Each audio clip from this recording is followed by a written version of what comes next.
11th class में conic section में हम जो अभी टॉपिक पढ़ रहे हैं वो है इलिप्स। इलिप्स को हिंदी में दीर्घवृत्त कहा जाता है। कल हम लोगों ने इलिप्स के बेसिक से डेफिनेशन को देखा था। आज हम टाइप्स ऑफ इलिप्स के बारे में बात करने वाले हैं। टाइप्स ऑफ इलिप्स यानी दीर्घवृत्त के प्रकार। इसके पहले जब हमने पैराबोला चैप्टर पढ़ा था, परवलय चैप्टर जब हमने पढ़ा था तो परवलय में हमने देखा था कि बेसिकली 4 टाइप के पैराबोला होते हैं।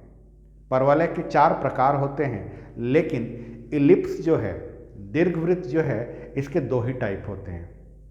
2 टाइप्स के इलिप्स होते हैं। दीर्घवृत्त के 2 प्रकार होते हैं। सबसे पहले आप इसके डायग्राम को पहले समझिए। हमारा जो इलिप्स होता है, जो वर्ड इलिप्स है, इलिप्स वर्ड जो है इलिप्टिकल शेप से बनता है। इलिप्टिकल शेप अंडे के शेप को कहा जाता है। अंडा जो होता है, आपने अंडे का शेप देखा है। अंडे के शेप में, अंडे के आकार में हमारा इलिप्स होता है। इसका जो डायग्राम होता है कुछ इस तरह से रहता है। अब आपने पैराबोला पढ़ा है। पैराबोला के 4 टाइप्स आपने पढ़े। सबसे पहले जो बेसिक सा पैराबोला था y² = 4ax, अगर उसका कोई डायग्राम आपको बोले कि y² = 4ax वाले पैराबोला का डायग्राम बनाइए, तब y² = 4ax वाले पैराबोला को बनाने के लिए आप सबसे पहले ऐसे एक डायरेक्ट्रिक्स खींचते हैं। आपने एक नियता खींच दिया। इसके बाद आपने इस तरह से एक पैराबोला बना दिया। ये पैराबोला आपका y² = 4ax ये वाला पैराबोला है। अगर कोई आपसे कहे कि आप y² = -4ax वाला पैराबोला खींचिए, y² = -4ax वाला पैराबोला खींचिए, तब उसके लिए आप क्या करते थे? डायरेक्ट्रिक्स आपका इधर रहता है, नियता आपका इधर रहेगा और पैराबोला जो है वो इस साइड में बनता है। इसके बाद हम लोग क्या करते थे? ऐसे एक लाइन खींचते थे। इस लाइन पर यहाँ पर फोकस होता है, यहाँ पर नाभि होता है, और इस वाले में लाइन जो है ऐसे खींचा जाता है और यहाँ पर इसका फोकस होता है। नाभि इसमें यहाँ होती है। अब ये पैराबोला जो है हमारा y² = 4ax वाला पैराबोला है। ये पैराबोला जो है y² = -4ax वाला पैराबोला है। अब जरा सोचिए, इस पैराबोला को यहाँ से उठाकर अगर मैं इधर लाकर इसके साथ जोड़ दूँ, इस वाले पैराबोला को यहाँ से उठाकर अगर मैं इधर ला के जोड़ दूँ इस वाले पैराबोला में, तो ये पैराबोला और ये पैराबोला जब दोनों पैराबोला आपस में जुड़ेंगे तो जुड़ने के बाद आपका कुछ इस तरह से ये फिगर बनता है। ये दोनों पैराबोला को अगर आपने जोड़ दिया तो जोड़ने के बाद कुछ इस तरह से आपको एक फिगर नजर आएगा, और यही है हमारा इलिप्स। ये हमारा फर्स्ट टाइप ऑफ इलिप्स है, पहले प्रकार का दीर्घवृत्त है। अब ये तो हो गया था हमारा y² = 4ax और ये था हमारा y² = -4ax। इसमें 2 टाइप के पैराबोला और थे। 2 टाइप के पैराबोला में और क्या क्या क्या था?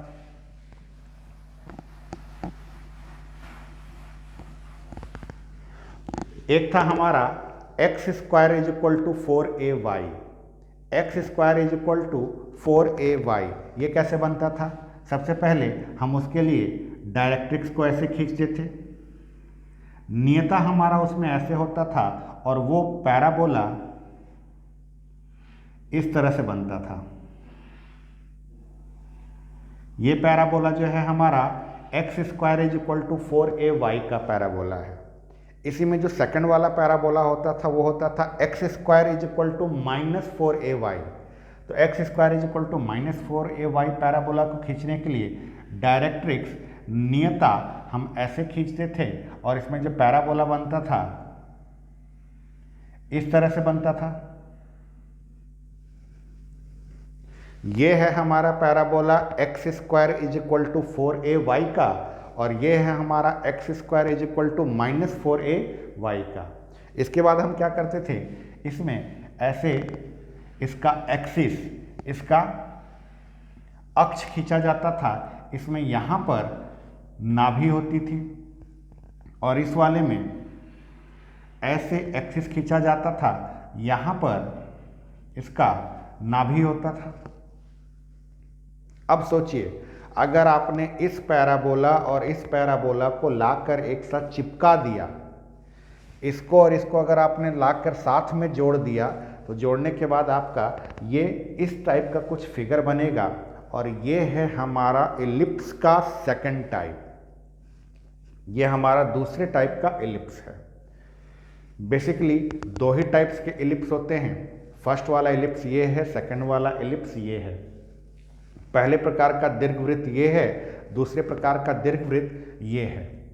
ये तो बात हो गया हमारा इसके फिगर का, कि इसका फिगर जो है किस टाइप का दिखता है। देखने में ये अंडे के जैसा रहता है। अंडा जो है गोल नहीं होता है, उसमें एक हिस्सा थोड़ा लंबा रहता है और ऊपर से थोड़ा सा चपटा रहता है। ये कुछ वैसे ही है। अब अंडे को आप दो तरह से रख के सोच सकते हैं। एक बार अंडे को आपने अगर ऐसा रखा तो ये आपका फर्स्ट टाइप ऑफ एलिप्स बनेगा, और अंडे को अगर आपने खड़ा रख दिया तो ये आपका सेकंड टाइप ऑफ एलिप्स बनता है। जैसा हमने 4 टाइप के पैराबोला का उसका स्टैंडर्ड फॉर्म पढ़ा था, स्टैंडर्ड इक्वेशन था, जिस प्रकार से 4 प्रकार के परवलयों का मानक समीकरण हुआ करता था, ठीक उसी तरह से हमारे एलिप्स का भी स्टैंडर्ड फॉर्म होता है। दीर्घवृत्त का भी मानक समीकरण होता है। चूंकि हमें 2 ही टाइप के दीर्घवृत्त पढ़ने हैं, इसलिए इन दोनों का जो इक्वेशन होता है वो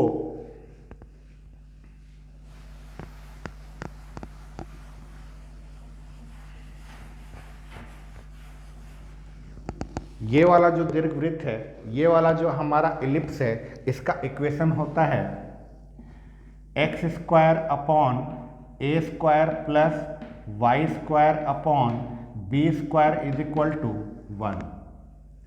x² by a² plus y² by b² is equal to 1 इस फर्स्ट टाइप के एलिप्स का स्टैंडर्ड इक्वेशन है। प्रथम प्रकार के दीर्घवृत्त का ये मानक समीकरण है। और इस टाइप का जो हमारा एलिप्स होता है, इसका स्टैंडर्ड इक्वेशन होता है x² by a² plus y² by b² is equal to 1। ये जो हमारा एलिप्स है सेकंड टाइप वाला, इसका स्टैंडर्ड इक्वेशन इस दीर्घवृत्त का मानक समीकरण होता है x² by a² plus y² by b² is equal to 1। अब आप दुविधा में फंस गए होंगे कि सर ने या तो कुछ मिसप्रिंट कर दिया है, कुछ गलत लिख दिया है, क्योंकि दोनों जगह तो एक ही लिखा हुआ है।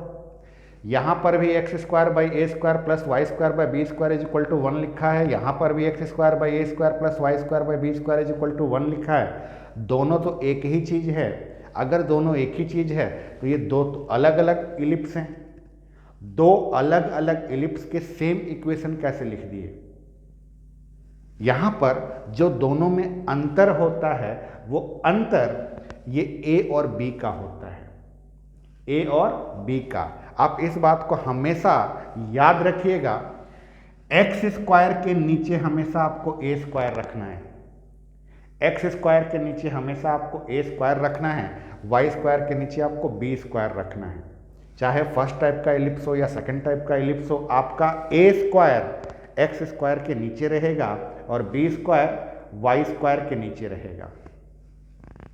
बात अगर हम करें तो a और b जो हैं वो अपने आप में कांस्टेंट हैं, अचर राशियां हैं। a और b जो है अपने आप में कांस्टेंट है, अचर राशि है। इस टाइप वाले एलिप्स में क्या होता है कि a की वैल्यू b से बड़ी होती है। यहाँ पर इसमें a की वैल्यू जो होगी वो b की वैल्यू से बड़ी होगी, और इस वाले एलिप्स में क्या होता है, a की वैल्यू जो है b की वैल्यू से छोटी होती है। a की वैल्यू b की वैल्यू से छोटी होती है। जैसे एग्जाम्पल के लिए अगर आपको कहीं लिखा हुआ दिख जाए x² by 9 plus y² by 16 is equal to 1। X square by 9 plus y square by 16 is equal to 1 अगर लिखा हुआ है तो आप इसको इस तरह से भी देख सकते हैं, एक्स स्क्वायर बाई 3 का square plus y square by 4 का स्क्वायर इज इक्वल टू 1। क्या है, ऊपर और नीचे दोनों जगह स्क्वायर रहना चाहिए, ऊपर और नीचे दोनों जगह स्क्वायर रहना चाहिए। इसके बाद बीच में तो प्लस का ही साइन रहेगा। अब ध्यान से देखिए, जैसे ही आपने नीचे स्क्वायर लिखा, ये आपको x square by a square plus y square by b square के जैसा दिखा। और ऐसा दिखने के बाद अगर कोई आपसे पूछे कि यहाँ पर भाई साहब ए और बी की वैल्यू क्या है, ए और बी की वैल्यू, तो ए की वैल्यू यहाँ पर 3 है और बी की वैल्यू 4 है। ए की वैल्यू 3 है और बी की वैल्यू 4 है। अब ए की वैल्यू 3 है और बी की वैल्यू 4 है, इसमें तो एक बड़ा है और एक छोटा है। कौन बड़ा है? बी बड़ा है। बी की वैल्यू हमने 4 बताई है, ए की वैल्यू हमने 3 बताई है, बी बड़ा है। अगर बी बड़ा है तो ये सेकेंड टाइप का एलिप्स है। तो आपके मन में आएगा कि फर्स्ट टाइप का एलिप्स का इक्वेशन कैसा होगा। तो फर्स्ट टाइप के एलिप्स के इक्वेशन में आता x square by 4 square plus y square by 3 square is equal to का 1। यानी एक्स स्क्वायर के नीचे वाला अगर बड़ा है, एक्स स्क्वायर के नीचे वाला भाग अगर बड़ा है किससे? वाई स्क्वायर के नीचे वाले भाग से, तब ये फर्स्ट टाइप का एलिप्स होता है।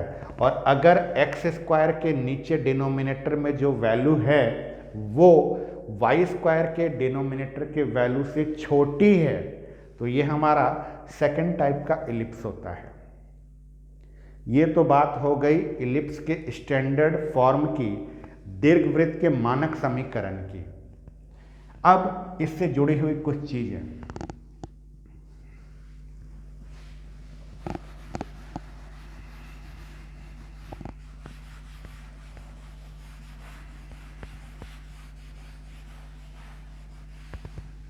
आपको ध्यान है ये फिगर हमने कैसे बनाया था? 2 पैराबोला को हमने जोड़ दिया था तब ये बना था। 2 पैराबोला कैसे कैसे थे? पहला पैराबोला था हमारा जिसमें डायरेक्ट्रिक्स ऐसे था और पैराबोला ये था, नियता ये है और ये हमारा पैराबोला है। और दूसरे वाले पैराबोला में नियता ऐसे था, पैराबोला ऐसे था, डायरेक्ट्रिक्स हमारा ऐसे था, पैराबोला ऐसे था। ये इसका एक्सिस है, ये इसका एक्सिस है। ये लाइन जो है, ये लाइन इस वाले परवलय का अक्ष है और ये वाली लाइन इस वाले परवलय का अक्ष है। हमने दोनों को जोड़ दिया तो ऐसा फिगर बना। अब अगर कोई आपसे पूछे ये लाइन क्या है, तो ये लाइन हमारा डायरेक्ट्रिक्स है, नियता है। ये लाइन क्या है? ये लाइन हमारा डायरेक्ट्रिक्स है, नियता है। अब आइए, चूंकि इन दोनों फिगर को हमने जोड़कर ये बनाया तो यहाँ पर ये वाली जो लाइन दिख रही है और ये वाली जो लाइन दिख रही है, ये दोनों के दोनों इसके डायरेक्ट्रिक्स होते हैं। दोनों के दोनों इसके डायरेक्ट्रिक्स हैं। किसके डायरेक्ट्रिक्स? इस इलिप्स के। इस दीर्घवृत्त में ये जो आपको लाइन दिख रहा है और ये जो आपको लाइन दिख रहा है, ये दोनों के दोनों लाइंस जो हैं इस दीर्घवृत्त के नियताएं हैं।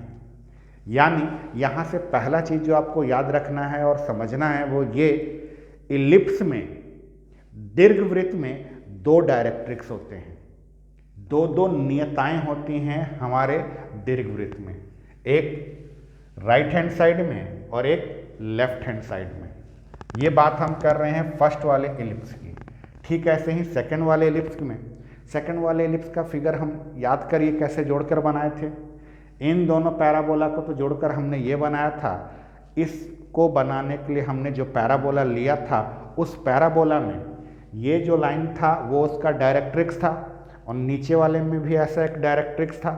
दोनों को जब जोड़ दिया गया तब ये जो है, ये लाइन, ये इस वाले इलिप्स का डायरेक्ट्रिक्स है, नियता है ये इस वाले पूरे दीर्घवृत्त की। ये पूरा का पूरा फिगर एक इलिप्स है और ये वाली जो लाइन है, ये वाली लाइन भी इसी इलिप्स का डायरेक्ट्रिक्स है। ये वाली लाइन भी इसी इलिप्स का नियता है। तो पहला चीज़ जो आपको ध्यान में रखना है वो ये, इलिप्स में दो डायरेक्ट्रिक्स होंगे, पर दीर्घवृत्त में दो नियताएं होंगी। ये पहला चीज़ याद रखना है। दूसरा चीज़, इसमें यहां पर फोकस था और इसमें यहां पर फोकस था। इस वाले पैराबोला में यहां पर नाभि था, इस वाले में नाभि यहां पर था। क्योंकि दोनों फिगर को हमने जोड़ा है तो अब यहां पर आपको दो दो फोकस दिखेंगे, यानी दो दो नाभियां होंगी। पहले वाले फोकस को हमने S से बताया है, दूसरे वाले को हमने S डैश से बताया है। ये हमारा S है, ये हमारा S डैश है। ये दोनों क्या हैं? ये दोनों के दोनों फोकस हैं। और दो फोकस को हम एक साथ जब मिलाते हैं तो उसका प्लूरल फॉर्म फोकी होता है। फोकस सिंगुलर वर्ड है, उसका प्लूरल फोकी होता है। यहां से आपको दूसरी चीज जो ध्यान में रखनी है वो ये कि किसी भी इलिप्स में दो फोकस होंगे। पहली बात क्या ध्यान में रखनी थी? किसी भी इलिप्स में दो डायरेक्ट्रिक्स होंगे, किसी भी दीर्घवृत्त में दो नियताएं होती हैं। और दूसरी बात क्या ध्यान में रखनी थी? किसी भी इलिप्स में दो फोकस होंगे, दो दो नाभियां होती हैं। नाभियों को हम किससे बताते थे? फोकस को हम किससे बताते थे? पैराबोला में S से बताते थे। चूंकि हमें दो दो फोकस बताना है इसलिए पहले वाले को S और दूसरे वाले को S डैश से। इस वाले में भी देखिए, ये आपका फोकस है, पहला फोकस, और ये आपका दूसरा फोकस। पहला फोकस हमेशा प्लस वाले साइन में रहेगा। पहला वाला फोकस आपके लिए वो है जो पॉजिटिव साइन की तरफ रहता है।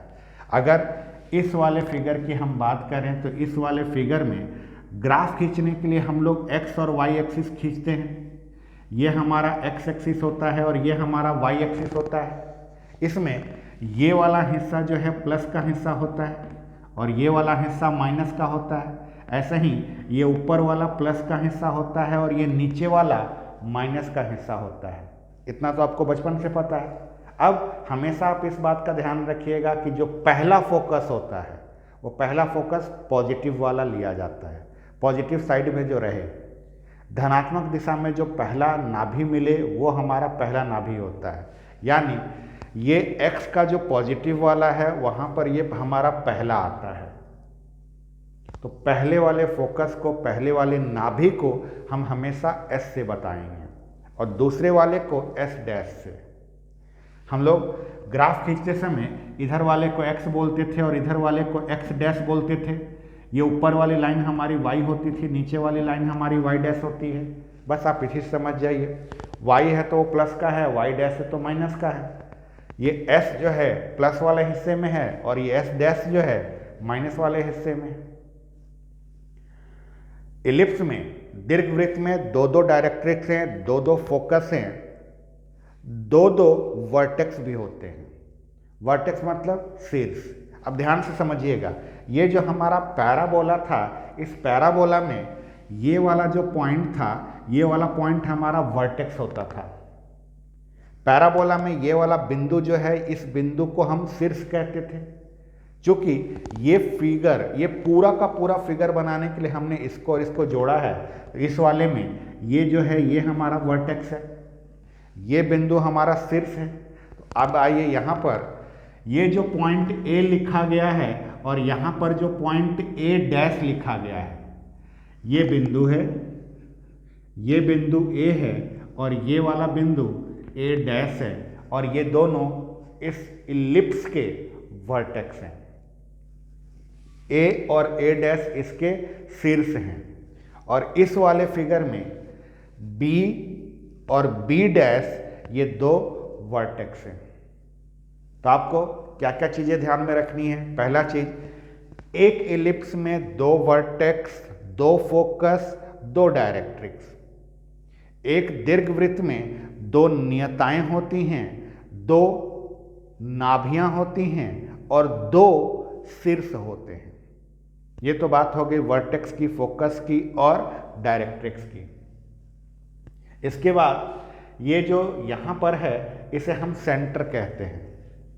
इसे हम सेंटर, केंद्र कहा जाता है। किसका सेंटर? इलिप्स का। किसका? दीर्घवृत्त का। सेंटर को हमेशा हम सी से रिप्रेजेंट करेंगे। दीर्घवृत्त के केंद्र को हमेशा बिंदु सी से प्रदर्शित किया जाता है। इस वाले फिगर में यहाँ पर है हमारा सेंटर और इस वाले फिगर में यहाँ पर होता है हमारा सेंटर। अब इस फिगर में लगभग सारी चीज़ें आपको समझ में आ गई। अब इस फिगर से जुड़े हुए कुछ टेबल हैं जो आपको हमेशा याद रखने पड़ेंगे। हमने अभी बात किया कि हमारा इलिप्स जो है कितने टाइप का होता है। इलिप्स हमारा 2 टाइप का होता है। कौन कौन सा? X square by a square plus y square by b square is equal to 1, जिसमें ए बड़ा है बी से, वो ये वाला है। और x square by a square plus y square by b square is equal to 1, जिसमें ए छोटा हो बी से, वो हमारा ये वाला है। अब आइए, हमने यहाँ पर पहले से एक चार्ट बना के रखा है। ये टेबल आपको अच्छे से याद होना चाहिए। अगर आपको ये टेबल याद नहीं रहेगा तो आप इससे जुड़े हुए क्वेश्चंस को सॉल्व नहीं कर पाइएगा, इसलिए ये टेबल आपको याद रखना है। अब आइए, इस टेबल में क्या है? ये जो लिखा हुआ है x square by a square plus y square by b square is equal to 1, जब ए बड़ा है किससे? बी से। यानी ये वाला जो हिस्सा है ये आपका इस फर्स्ट वाले इलिप्स का है। X square by a square plus y square by b square is equal to 1, जब ए छोटा है बी से। इस वाले हिस्से में आपका जो भी आ रहा है ये आपका इस सेकंड वाला इलिप्स का है। अब आइए, पहला बिंदु है कोऑर्डिनेट ऑफ सेंटर, केंद्र के निर्देशांक। हिंदी में ये केंद्र के निर्देशांक है। फर्स्ट वाला हो चाहे सेकंड वाला हो, दोनों में हमारा केंद्र 0 0 होता है। देखिए, ग्राफ खींचते समय हम लोग जब एक्स एक्सिस और वाई एक्सिस खींचते हैं तो ये वाला पॉइंट जो है ओरिजिन, मूल बिंदु कहलाता है। ये सेंटर जो है वहीं पर है, इसलिए सेंटर का कोऑर्डिनेट, केंद्र का निर्देशांक, दोनों के दोनों इलिप्स में, दोनों के दोनों दीर्घवृत्तों में सेंटर जो है हमारा 0 0 होता है। याद हो जाएगा, बहुत सिंपल सा है। दूसरा, coordinate of vertices. Coordinate of vertices, vertices क्यों लिखा गया? क्योंकि 2 वर्टेक्स है, 2 शीर्ष है, इसलिए हिंदी में इसे लिखेंगे शीर्षों के निर्देशांक। शीर्षों के निर्देशांक क्या क्या होता है? चूंकि हम कोऑर्डिनेट लिख रहे हैं, निर्देशांक लिख रहे हैं, आप बचपन से पढ़ते आए हैं कि जब भी हम कोऑर्डिनेट लिखते हैं, निर्देशांक लिखते हैं, तो उसको इस तरह से ब्रैकेट में लिखा जाता है। पहले x का हिस्सा लिखकर कॉमा देकर फिर y का हिस्सा लिखते हैं, तब हम इसे कोऑर्डिनेट निर्देशांक कहते हैं। हम देख रहे हैं कोऑर्डिनेट ऑफ वर्टिसेस, शीर्षों के निर्देशांक। कितने वर्टिसेस हैं? 2। कहाँ कहाँ हैं? इस वाले फिगर में a और a डैश, और इस वाले में b और b डैश। अब आइए, क्या क्या वर्टिसेस होते हैं? a,0 पहला वाला और दूसरा वाला -a,0, a,0 और -a,0। अब देखिए, आप इस लाइन को देखिए ध्यान से, ये x है, यानी ये हमारा x एक्सिस है, x अक्ष है। ये वाले लाइन को देखिए, व्हाइट वाले लाइन को, ये हमारा y एक्सिस है। ठीक, अब आइए, ये a जो था आपका वर्टेक्स था, ये a जो है आपके इस x एक्सिस पर है। x एक्सिस पर आप कहीं पर भी चले जाइए, y की वैल्यू आपको 0 मिलेगी। x एक्सिस पर आप कहीं पर भी चले जाइए, y की वैल्यू 0 मिलती है। तो यहाँ पर अगर मुझे पॉइंट A का और यहाँ पर मुझे A डैश का देखना है, A जो है प्लस वाले साइन में है और ए डैश जो है माइनस वाले साइन में है। इस पॉइंट में मैं कोई भी पॉइंट का कोऑर्डिनेट देखूंगा तो मुझे केवल x की वैल्यू मिलेगी, y की वैल्यू यहाँ पर 0 होगी। यहाँ पर भी मुझे x की वैल्यू मिलेगी, y की वैल्यू 0 होगी। इसलिए यहाँ पर कोऑर्डिनेट ऑफ वर्टिसेस जो होता है a,0 और -a,0 होता है। इस वाले का a,0 है और इस वाले का -a,0 है। ठीक, अब आइए सेकंड वाले में। सेकंड वाले में जो वर्टेक्स है वो यहाँ पर है और यहाँ पर है। अब आइए, ये वाला जो पॉइंट है ये y एक्सिस पर है। ये पॉइंट जो है, ये बिंदु जो है y अक्ष पर है। y एक्सिस पर कहीं पर भी चले जाइए x का वैल्यू 0 होता है। पूरे के पूरे y एक्सिस पर कहीं पर भी रहिए x की वैल्यू 0 होगी। तब सेकंड वाले में जो हमारा वर्टेक्स होता है वो 0,b और 0,-b होता है। ये वाला 0,b है और ये वाला 0,-b है। ये हो गया हमारा कोऑर्डिनेट ऑफ वर्टिसेस। अब बात करते हैं कोऑर्डिनेट ऑफ फोकी की। फोकी मैंने आपको बताया था फोकस का प्लूरल होता है। हिंदी में नाभियों के निर्देशांक, कोऑर्डिनेट ऑफ फोकी की जगह हिंदी मीडियम वाले स्टूडेंट लिखेंगे नाभियों के निर्देशांक। कितनी नाभियां हैं, कितने फोकस हैं? 2 फोकस हैं। इस वाले फिगर में S और S डैश, इस वाले में भी S और S डैश। वापस से वही किस्सा कहानी, ये पॉइंट S जो है हमारा x एक्सिस पर है। x एक्सिस पर होने के कारण इसका y का वैल्यू 0 होगा। S डैश भी x एक्सिस पर ही है तो उसका y का वैल्यू 0। तो कोऑर्डिनेट निर्देशांक जो होता है AE,0 और -AE,0, AE,0 और -AE,0 ये S और S डैश का कोऑर्डिनेट है। ऐसे ही सेकंड वाले में, ये जो हमारा सेकंड वाला है इसमें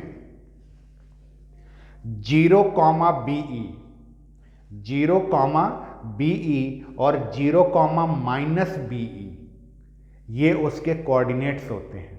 अब यहाँ पर अभी थोड़ी देर पहले यहाँ पर जो हमने एग्जाम्पल लिया था उसमें आपको A और B समझ में आया था कि अच्छा A यहाँ से लिया जाता है और B यहाँ से लिया जाता है, यानी A की वैल्यू ऐसे होगी और B की वैल्यू ऐसी होगी। अब आपके मन में आ रहा होगा ये E क्या होता है? E इसेंट्रिसिटी है। E जो लिखा हुआ है ये और कुछ नहीं, उत्केंद्रता है। इसेंट्रिसिटी उत्केंद्रता, सॉरी।